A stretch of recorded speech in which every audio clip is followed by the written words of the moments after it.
बांगलादेशी आरोपी ज्याने घरफोडी पुण्यातील कर्वेनगर ह्या परिसरामध्ये केली होती आणि ही घटना जी आहे ही अलंकार पोलीस स्टेशनच्या हद्दीत होती। ज्यावेळेस याचा आरोप जो आहे किंवा याची जी तक्रार आहे ती अलंकार पोलीस स्टेशनमध्ये आली त्यावेळेस त्या आरोपीला शोधण्यासाठी अलंकार पोलीस स्टेशनचे 7 पोलीस ऑफिसर्स त्याचा पाठलाग करत होते आणि त्यानंतर शेवटी त्याला उत्तर प्रदेशमधून काल अटक करण्यात आलेली आहे। आता मिळालेल्या माहितीनुसार हा जो आरोपी आहे याच्याकडे हिमालय बाईक होती आणि तो वेगवेगळ्या ठिकाणी घरफोडी करतो असा त्याच्यावर आरोप देखील आहे।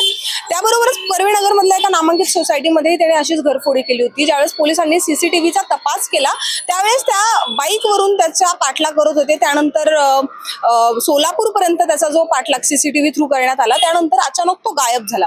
त्यानंतर त्याच्याकडे जो फोन होता त्या फोनचा जे लोकेशन होतं ते तेलंगणामध्ये आलं।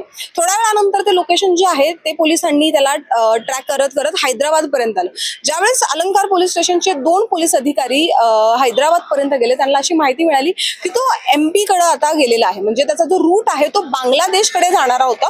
पोलिसांनी त्याचा पाठलाग करत आणि उत्तर प्रदेशच्याही पोलिसांनी म्हणजे जो रूट आहे त्याच्या सगळ्या पोलीस अधिकाऱ्यांची मदत घेत घेत त्याला शेवटी उत्तर प्रदेशमधून अटक केलेला आहे। आता मिळालेल्या माहितीनुसार हा जो आरोपी आहे याच्यावर 36 गुन्हे जे आहेत ते घरफोडींची आतापर्यंत म्हणजे नोंदवण्यात आलेली आहे। त्याबरोबरच गेले 6 वर्ष झाले हा असा गुन्हेगार आहे आणि त्याबरोबरच मिळालेल्या माहितीनुसार मूळचा हा हैदराबादचा व्यक्ती आहे। याचं नाव मोहम्मद बशीर आहे।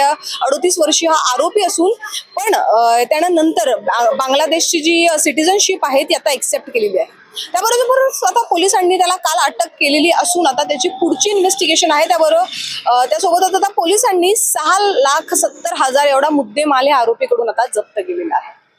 आता त्याची पुढची इन्व्हेस्टिगेशन चालू आहे आणि आता काय नवीन या आरोपीकडून पुढे माहिती येते आता ते पण बघणं अगदी महत्त्वाचं राहणार आहे। तोपर्यंत घरफोडीच्या अशा काही घटना तुमच्याही जवळपास आलेल्या आहेत का जिथं हिमालय बाईकवरून येऊन तुमच्या घरात चोरी होती? आम्हाला नक्कीच कमेंटमध्ये कळवा आणि पाहत राहा न्यूज डॉट्स। मी मृदुला नारळ।